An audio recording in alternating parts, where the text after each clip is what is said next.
If you're an NU student and you want to get the Microsoft Suite for free, go to portal.office.com in order to get Microsoft Word, Excel, PowerPoint, you name it. You're going to sign in with your S and 7 digits and at niagara.edu.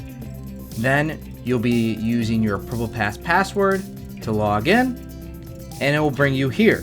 On the right hand side, there's an install and more, and then click on the install Microsoft 365 apps. Regardless if you have Windows or Mac, the package to install should show up on your screen, but if not, you can always go to your downloads folder and find it there. You will hit continue or next to go through the steps of installation until you have received that the installation was successful. For Windows users, you can find the Microsoft applications by using the magnifying glass and searching your specific product.